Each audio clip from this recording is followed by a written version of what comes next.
ચૈતરભાઈ જ ચાલે, બીજા કોઈ ના ચાલે, એ તો આપણે કહીશું જ. હા, આપણે ચૈતરભાઈને જ લાવવાના. ચૈતરભાઈ એટલે ચૈતરભાઈ. મનસુખભાઈ ને હજુ એમનો ચહેરો નથી જોયો મનસુખભાઈ નો. હજુ અમારા ગામ પર કોઈ દિવસ નથી આવ્યા. અમને મત આપીને અમે લાવ્યા કે પ્રજાનું એ થાય, પણ નથી. અમે હજુ જોયા પણ નથી મનસુખભાઈને. અને કેમ રાહુલ ગાંધી ગમે છે? અમને રાહુલ ગાંધી એટલા માટે ગમે છે કે રાહુલ ગાંધી તમામ કોમ્યુનિટીને સાથમાં લઈને ચાલવા માંગે છે.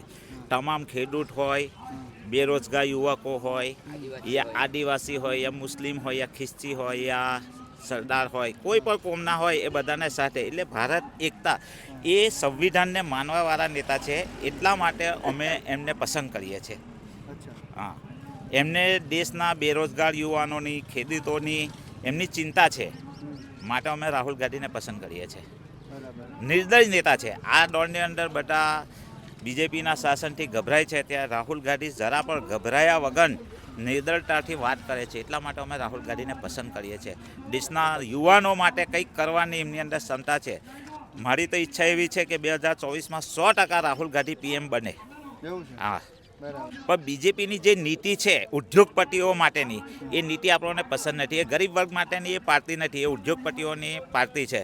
અદાણીને છે, એમને બધા કોન્ટ્રાક્ટ આપી દે છે. હવે તમે જોયું જ છે બધું અત્યારે કે દેશના સંસદ ભવનમાં પણ સ્પીકર બંધ કરીએ, વિપક્ષનો અવાજ દબાવી દેવાની વાત. તમારા ભાઈએ કહ્યું એ જ અમે કહેવા માંગીએ ને. અમે એક જ એમાંથી આવેલા છે, ભરૂચમાંથી આવેલા છે, અને અમે સમાધાન સંવિધાને માન રાખીને અમે ચાલીએ છીએ. અને અમારા રાહુલ ગાંધી અમારા પ્રિય છે, અને અમને એમને લાવીશું. અમને આશા છે કે એમને પ્રિય વડાપ્રધાન બનાવીએ. બેન, તમારું શું કહેવું છે? શું કહો છો? હું પોતે એક નારી અદાલતમાં નોકરી કરું છું અને બહેનો માટે ઊભી રહું છું. તો હું ચાહું છું કે હજુ બહેનો માટે એવા અધિકારો હજુ નથી, જે જોઈએ છે એવા અધિકારો હજુ નથી આપણા. તો રાહુલ ગાંધી આવે અને બહેનો માટે પણ કંઈ સારું એવું કરે કે જેથી બહેનો પણ હજુ ખુલાસાથી જે જોઈએ એવું જીવન જીવી નથી શકતા. કેટલી બહેનો એવી છે.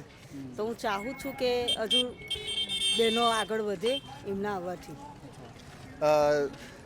તમને આમ લોકો એવું કહેતા હોય છે કે કોંગ્રેસ મતલબ મુસ્લિમોને કોંગ્રેસ ગમે છે. ના, મુસ્લિમને દરેક પક્ષને કોંગ્રેસ સાથે લઈને ચાલવાવાળી છે. તમે જોશો તો આઝાદી પછીના વર્ષથી આદિવાસી, દલિત દરેક સમાજ કોંગ્રેસની સાથે જોડાયેલો જ છે અને જોડાયેલો રહેવાનો જ છે. ચૈતર વસાવા વિશે શું? હા, બહુ થયું. મનસુખભાઈ 6 ટર્મથી ચૂંટાયેલા છે. એમને કયા વિકાસના કામો કર્યા છે એ તો હજુ સુધી અમને તો ખબર પડતી જ નથી. બરાબર, એમની કોઈ ઓફિસ છે નહીં.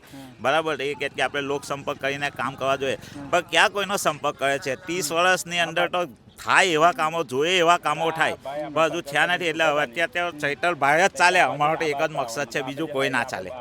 કેમ ચૈતરભાઈ ચાલે? એના વિશે શું કહેવાય? ચાલો હવે બોલો. કેમ ચૈતરભાઈ એટલા ગમે?